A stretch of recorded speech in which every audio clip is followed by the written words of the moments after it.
When I was thinking about starting Aural Compass Projects, I invited people to share ideas if they had an idea that they wanted to turn into a project.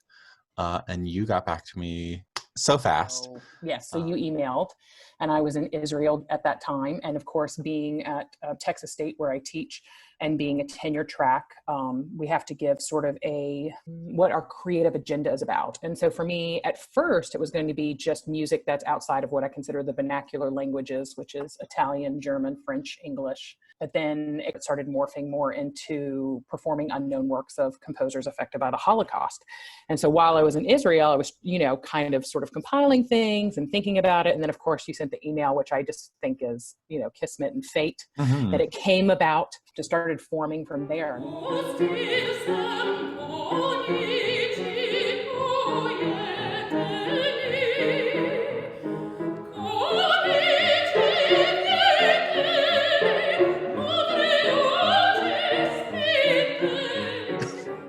Dutch? I've never performed Dutch. I've never performed Yiddish. I have performed Czech, yes. What else was there? Russian and German, yeah. Mm-hmm. So 2 out of the 5 were new.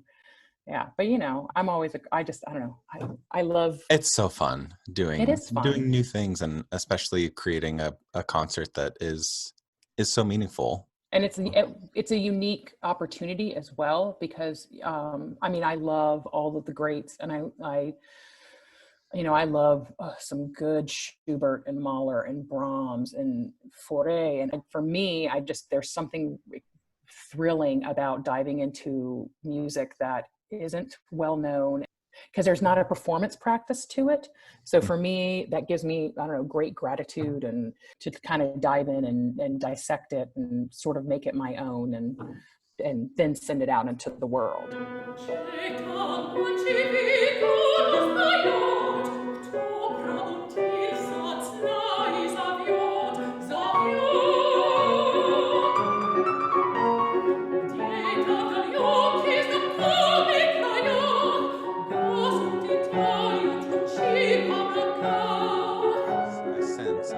Feel that you have like this very strong connection with Feinberg. I mean, from doing his opera.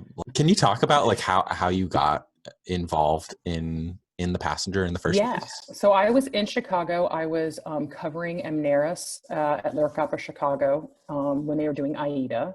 And I had an audition for Venus in their Tannhäuser production. And Anthony Freud was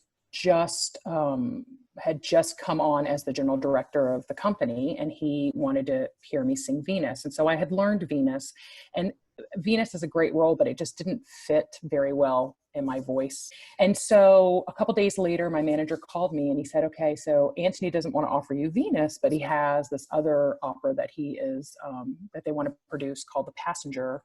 And he would like for you to play one of the roles. It's 2 roles. There's Marta, who was a prisoner of Auschwitz. And then there's Lisa, the Nazi. And I don't know why, as a mezzo, I had just assumed that I was going to be Marta.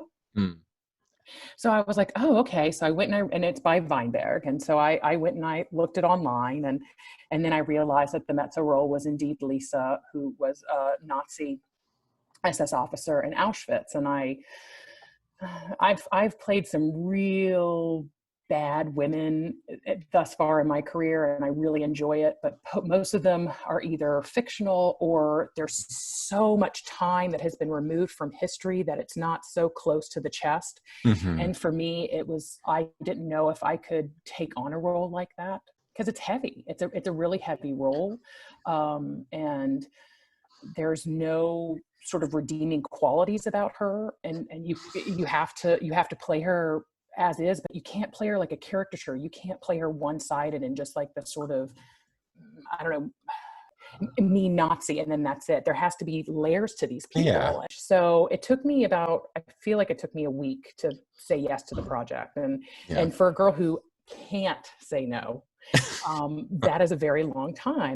And I just really thought about it, and I decided, I said, I will do it, And so, yeah, so I did the premiere in Chicago in 2015. I happened to also be pregnant during the time with my child.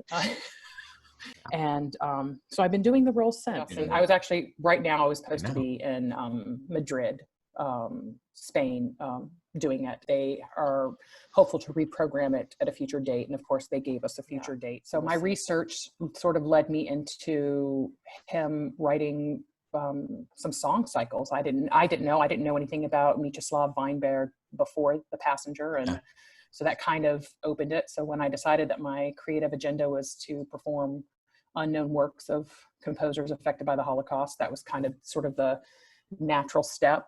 And I have a colleague that works over at Peer Publishing in Germany, and I sent them an email trying to find this one song cycle from mezzo and piano, and they had sent me his manuscript, because of course it's in Cyrillic and it's in cursive Cyrillic.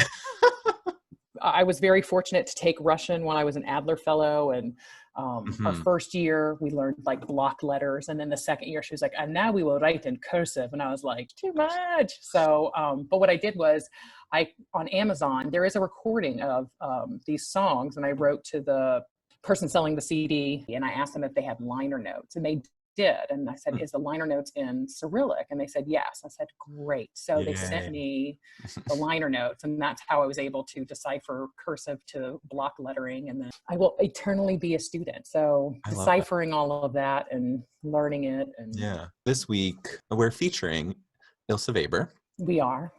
I don't remember which one of us found it, but I'm so glad we did. Me too.